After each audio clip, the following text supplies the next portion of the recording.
Thank you. I'd like to welcome you all to the July 2011 Canyon Country Advisory Committee meeting. I'd like to remind everybody that this facility, the Moose Lodge, is being presented to us as a public service by the Mid-Canyon Moose Lodge and all of its members. Inside the lodge, there's a kitchen, a bar area, an activities room, and it's available to Moose members and guests. Restrooms are located to your right at the front of the meeting room. You go through the door, turn right, and the restrooms will be located on your left. So it's a good thing to support these guys. They're really helpful to us. Tonight, for the meeting agenda, we'll start out as usual with the flag salute. We'll have announcements, minutes of the last meeting, and then we're going to go through a Golden Valley Project update. Tom Mitchell from Pardee is going to present to us. And then I think our keynote speaker, Glo Donnelly, will be the president of the CAG Board of Directors will be here to talk about the Whitaker-Burmite Citizen Advisory Group, about all of the cleanup activities, and particularly some of the important issues relative to perchloride and other contaminants in our water system. Next, Judy Tallur will provide for us a return of Canyon Country Kudos, and will show us some of the better homes in the area. And lastly, I'm going to make a little presentation about what happens when your home floods, because mine did.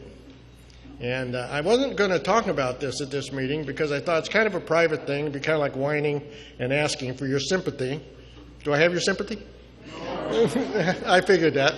And then, when I found out how disruptive it was going to be, and I also found out how easy it would be to prevent it from happening, I thought I would share that with you, and you can follow this process through and perhaps benefit from some of the research that I'm going to do on prevention devices for floods. Next will be public participation, and we'll have a preview of the July 2011 meeting, and the meeting will adjourn. Tonight, I'd like to talk a little bit about an Army Ranger, Leroy Petry. President Obama awarded the nation's highest military honor, the Medal of Honor, to only its second living recipient today, Army Ranger Sergeant First Class Leroy Arthur Petry. Actually, it was not today. A veteran of 8 combat tours in Iraq and Afghanistan, Petry received the nation's highest military honor for the courageous actions he took in the Petry province, Afghanistan, in May of 2008. Sergeant Petry was part of a military assault team assigned to apprehend a high-value target in a compound in that province. He and a fellow Army Ranger, First Class Lucas Robinson, entered a courtyard on the compound. When they came under enemy fire, bullets passed through both of Petry's legs, and another round hit Robinson. After a fellow Army Ranger, Sergeant Daniel Higgins, came to evaluate their wounds, an insurgent threw a grenade over a chicken coop at the 3 Rangers, knocking them to the ground and wounding both Higgins and Robinson. Then an insurgent lobbed another grenade, which landed a few feet from Robinson and Higgins.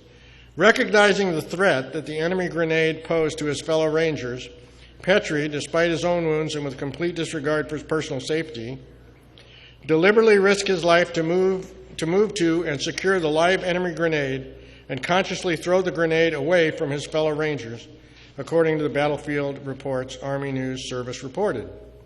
As Petry released the grenade in the direction of the enemy, preventing the serious injury or death of Higgins and Robinson, it detonated and catastrophically amputated his right hand. With a clear mind, Petry assessed his wounds and placed a tourniquet on his right arm. Once this was complete, he reported that he was still in contact with the enemy and that he had been wounded again. If not for Sergeant Petry's actions, we would have been seriously wounded or killed, Higgins later said in a statement. Petry's courageous action reminds us that heroes still exist, Obama said at the White House award ceremony. There are heroes all around us. And with that, and in recognition of our armed services men and women throughout the world, I'd like to lead you in the Pledge of Allegiance. Now place your hands over your heart. Ready? Begin. I pledge allegiance to the flag of the United States of America and to the republic for which it stands, one nation, under God, indivisible, with liberty and justice for all. Thank you.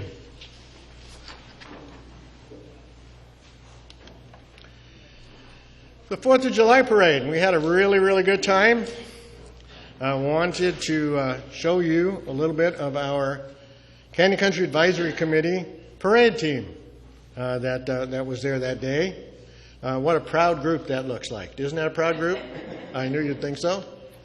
And this was our float. You can see that it's got our banner up at top and a thank you to the Mint Canyon Moose in the front with some of these really great signs on the front and the back, which was created by Rick Drew and family, along with the American flag wrap.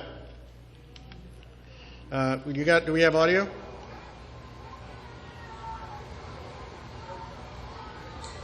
It's coming. Coming up next is the Canyon Country Advisory Committee. They're a group of concerned citizens who come together to share ideas and issues important to residents of the Santa Clarita Valley. They bring pertinent information to the attention of the public at large. While they focus mainly on Canyon Country, all legitimate SCV issues are on the table, and they regularly aid and advise other community members and groups. They're an all-volunteer, nonpartisan group, independent of any government agency. Meetings are held monthly on the third Wednesday of the month at the Mint Canyon Research. You can find them on the web at canyoncountyadvisor.com. And this is a group that makes a difference. Citizens impacting government. That is what democracy is about. That's right. Sports clips. That's the Wow. So everybody had a great time, and we sure would like to do it again next year, I think. That'd be a really good thing to do. Our next event that we're going to be contributing in with the city is the 17th Annual River Rally. We've been at the River Rally for a couple of years now, and so this year it's going to be on September the 17th on Wiley Canyon Road off Via Princessa Bridge. And if you'd like to be part of our team that sets up the booth and deals with the public on that day, well, there's a sign-up sheet that Merle has in the back, and we'd love to have you be a part of it. Also, everybody knows that the Santa Clarita Libraries, I believe, reopened on one New Hall in Canyon Country on July 1st and Valencia on July 5th under the new library system. Well, I've looked out in the blogs and I've seen pros and cons, so we'll just have to wait and see how this works out. But keep talking about what you think of it, and if there are areas that you think need improvement or areas that you think are working really well, I suggest you let the city know about it. The dedication for Haskell Canyon Open Space took place on the 11th. They spent another $3,135,000 in acquisition of open space land. One thing that I thought was very interesting about this was the article that came out in the paper just today. I don't know how many of you read it, but there was an article that said that the city adds to parkland acreage. Everybody see that? Anybody see that article? And what happened is nothing. The county gave the city 2 parks. They were there anyway. Okay? So it's really amazing to me how we always want to take credit for things that we don't do. Now, in this particular case, maybe what we should do is I started thinking about how much active parkland had been created by the city of Santa Clarita. And in actuality, I can't think of any. Central Park was done by a ballot initiative, so you actually have your taxes going to pay the park department. Then we paid for the park, but if you want to use it, you get to pay again. But in the case of the open space acquisition program, up to 10% of the land can be purchased for active parkland. And I think as of right now, the amount of land purchased for active parkland is 0. So maybe what we ought to do is start pushing to get some of that land acquisition and some more active parks here in Santa Clarita. The high-speed rail guys also met on the 14th. There are some of our California politicians, I think, that are actually thinking about this in a more reasonable way and talking about, instead of building the first segment of this rail system in central California where it goes from nowhere to nowhere, that possibly we might use this money to build some infrastructure where it's really needed. So we'll have to wait and see how this continues to go. The Public Safety Subcommittee was an interesting subject. You know that we had been talking about it, and we had been wanting to support Bob Keller in his bid to initiate this program. And it was agendized on the May 24th City Council meeting and approved. The first meeting, however, of that group was not noticed on the city website. I knew it was going to happen sometime during that week, but I was waiting for the notice to come out, and it never came out. So I went and I spoke to first I spoke to Bob, and I wanted to make sure that it in fact did take place. And then I went and spoke to Darren Hernandez and Ken Striplin on the 28th, and they told me, well, thank me for reminding them that it was not noticed. However, they said they would get it fixed. So on July 17th, I decided to go out on the website and see if it had been added to the list of city meetings yet. And lo and behold, guess what I found? Nope. I can't believe you knew that. Anyway, when I did that, I wanted to go verify some of the dates that occurred. And so I went to look at city council minutes and found that the May 24th and June 14th minutes had not been posted either. So I got my little fingers into the computer and I sent Mr. Polskamp a letter requesting that those omissions be corrected. And I got an answer back. And the answer basically says that the meeting was agendized as required by law, and that it's only a courtesy to the community that they provide that notice on the website. But the council meeting minutes had been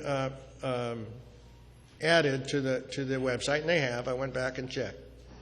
And I tell you what, this letter is very polite. It's very nice. There's nothing nasty in it about it at all. It's a very polite letter. But I just have a problem with the issue that this is a courtesy. Okay, so in the future, what I'm going to do is I'm starting to put together some of the information from the Brown Act and from the other open from the Bagley-Keene Act, which defines what is required of a public entity as far as noticing. And I found that in Bagley-Keene, it indicates that if a person requests the notification, they are obligated to send it to them. So I'm not a lawyer. I want to go back and check and make sure Bagley-Keene actually applies to our city. And if it does, then when you have requested those notifications, it's not a courtesy to you anymore. It is their obligation. So we'll go back and check, and we'll go make sure that we know all the facts, and then we'll go pursue it from there. Some good news for the East Side is that in the tourism e-newsletter sent out by the city spends a lot of money sending out notifications to the public about different fun things that go on, and in many cases private things that go on in the city. There's always the issue of what's happening at the Hyatt, or the wine tasting that's going on. But we've noticed that none of the East Side activities are ever in those ads. And so some people have been talking to the city, and we notice now that in this case, the Route 66 activity, the Wednesday night bike night, is now was posted on e-tourism letter. That's a far cry from 2 years ago when they wanted to kill it, to now they're advertising it. And at least now we're getting a little bit of attention here on the east side of the valley. So I think that's very good news, and we should thank Santa Clarita for taking that into consideration. How many people saw the July Canyon Country magazine? Hey, there was an article in it about us. I have it in PDF. When I send out the minutes of the meeting, I'll ship it out to you. Picture of this nice, handsome guy in the front. But I was very appreciative that they did that. I went and thanked them. And we'll probably be writing some articles for them in the future. From the council meeting, I don't know how many of you watched the July 12th council meeting, but there was a couple of things on it that were very, very interesting. One was agenda item 3, which is on the consent calendar, and it was a discussion of how to handle tie votes and making disturbances a misdemeanor. Now, I made the suggestion to them that as far as handling tie votes, they should just say, if it's not a majority, it doesn't pass. That was my suggestion, but that was obviously too complicated. So this little bit in small print is intentionally made so you can't read it, just like when you hear the pharmaceutical ads on television, and then somebody says, when no councilman abstains from voting, the motion shall be lost in a tie vote. Any member who abstains for a reason other than a conflict of interest shall be deemed to have acquiesced to the motion, and the motion shall be passed on a tie vote. When all council members are present, the tie vote on whether to grant an appeal from an official action or on a quasi-judicial matter shall be considered a denial of such appeal unless the council takes other action to further consider the appeal or matter. If a tie vote on the appeal or quasi-judicial matter results at a time when less than all members of the council are present, the matter shall be automatically be continued to the agenda of the next regular meeting of council unless otherwise ordered by the council. Obviously, that was much simpler. Yes, sir. If the tie vote lasts more than 4 hours, do they have to go to the hospital? Probably. But anyway, so they actually passed that.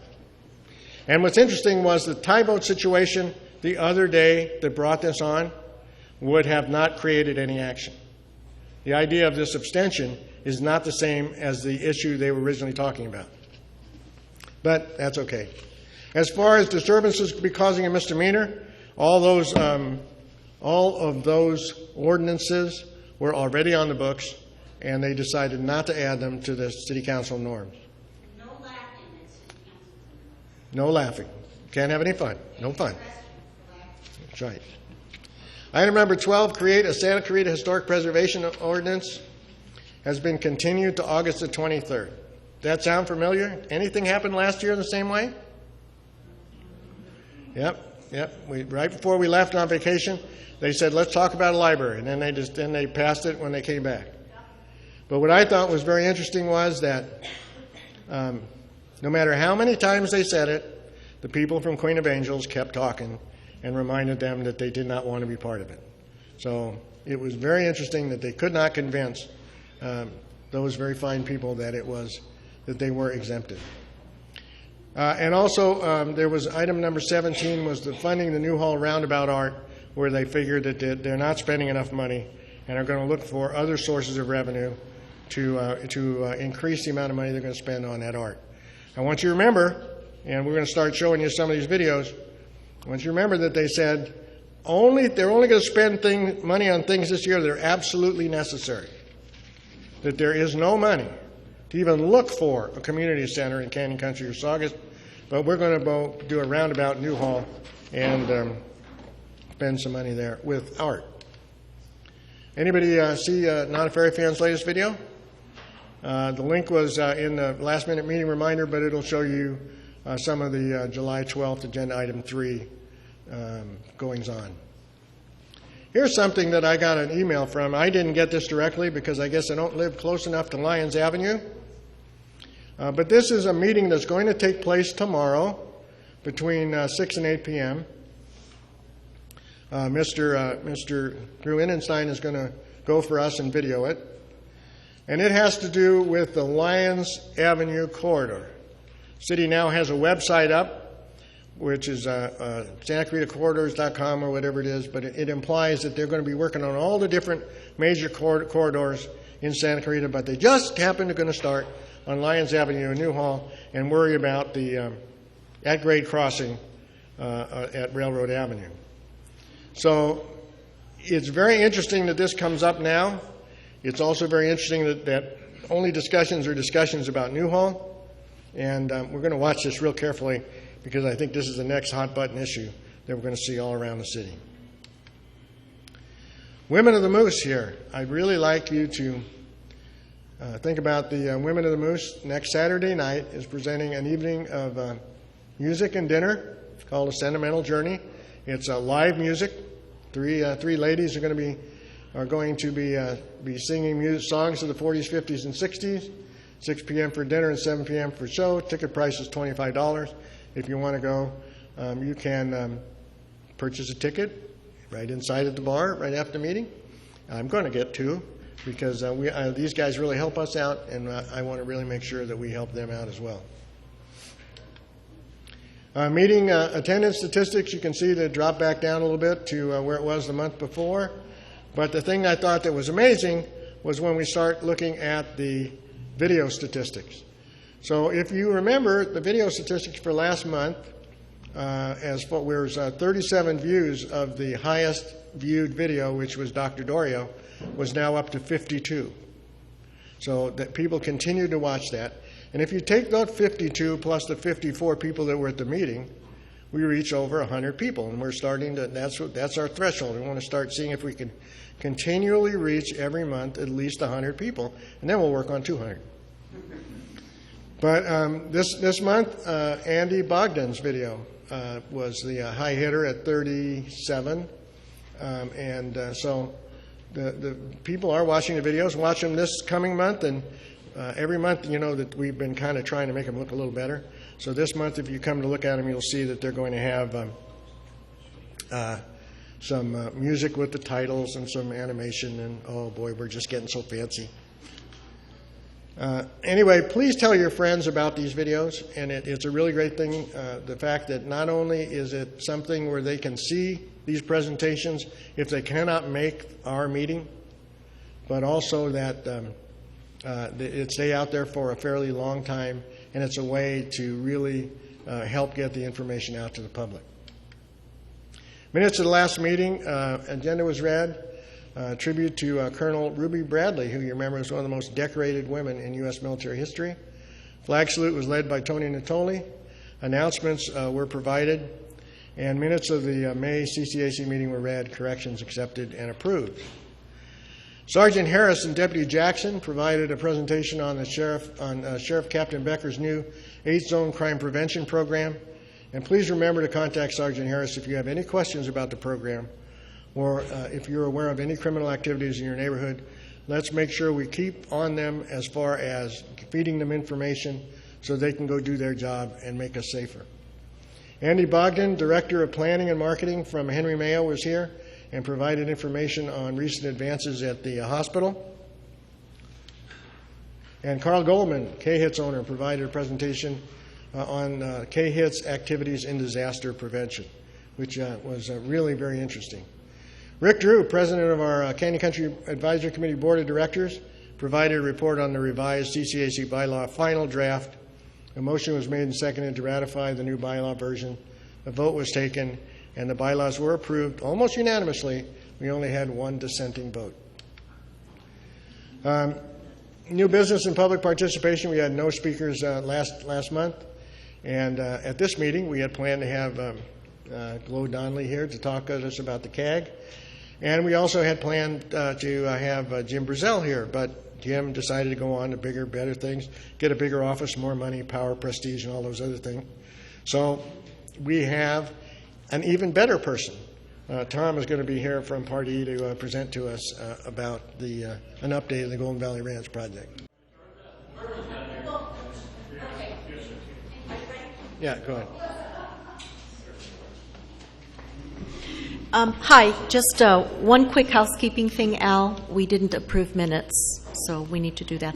I just wanted to let people know, in case they were not aware, that a new Goodwill facility was approved at the Planning Commission meeting last night. It will be at the old Homemakers Furniture site, if you remember where that is. It's kind of across the street from McDonald's. There's a little small shopping area with the Taco Bell on one side, and then on the other side, there's where Athena's and all that is. Anyway, they are promising to be really good neighbors and not have stuff pile up. They're promising to, you know, paint and put in landscaping and so forth. But I made some requests, and they were kind enough to agree, and I just thought I'd let everybody know so that we can all keep an eye on that facility, and if it should become a problem or an eyesore, we need to make sure and let the city know. Thank you.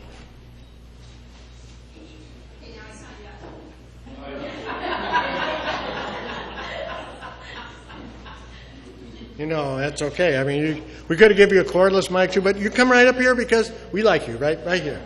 Oh, all right. I would have done the mic if you want me to do that. That's all right. Okay. Well, I'm glad we're allowed to laugh at the Canyon Advisory Committee and not get arrested. Anyway.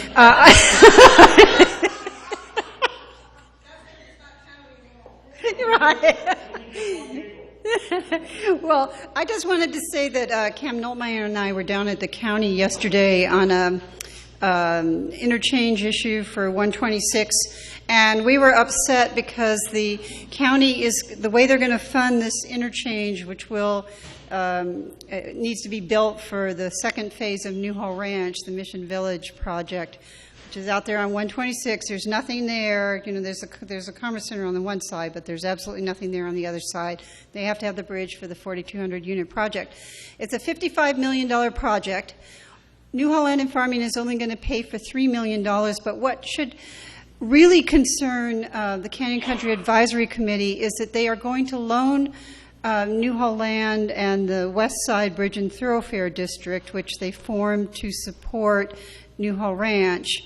They're going to loan the money out of the Bouquet Canyon and Valencia and Canyon Country Bridge and Thoroughfare districts. So we really complained vociferously about that. And because we think it's, you know, how are you going to get your funds back for building roads for the projects that are already approved here? And we requested audits, and I wrote a column for the newspaper in the Signal tomorrow. But I just hope, I'm here to ask you please to keep an eye on this, because I think it's really a big concern when developers have to pay into these bridge and thoroughfare funds to mitigate the traffic for the projects that they built, and then somehow the money disappears and goes elsewhere down the 126. It doesn't seem very fair. Why don't you tell them how much? It's $21 million. Yeah, it's $21 million that's getting transferred out of the bridge and thoroughfare districts in this area.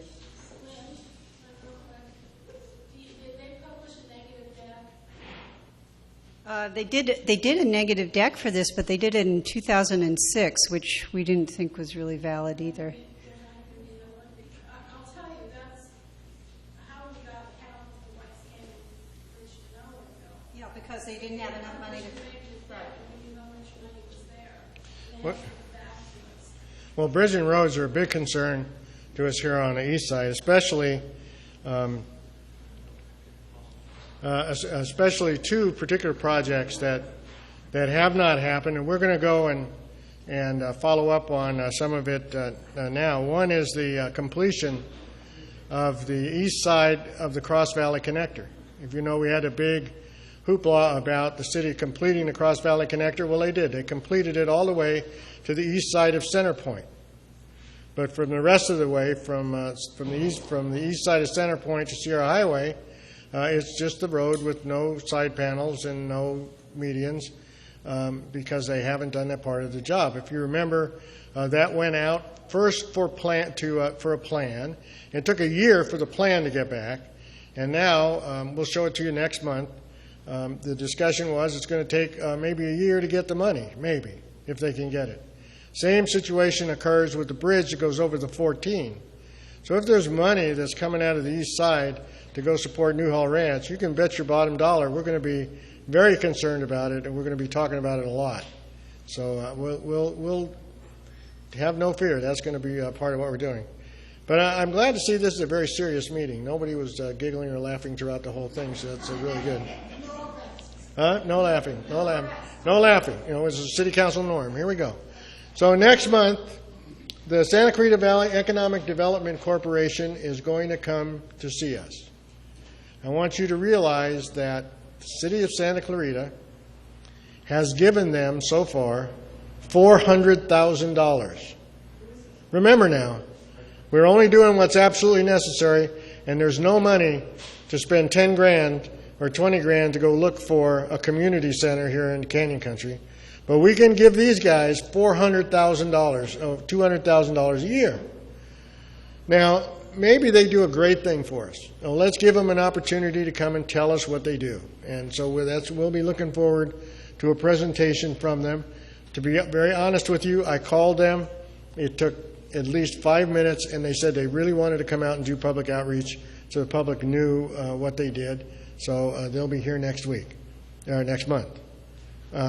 Also, we had already planned on starting to talk about the east side of the Cross Valley Connector and the bridge, mainly because that was a question that was brought up by all of the public speakers at the last City Budget Committee.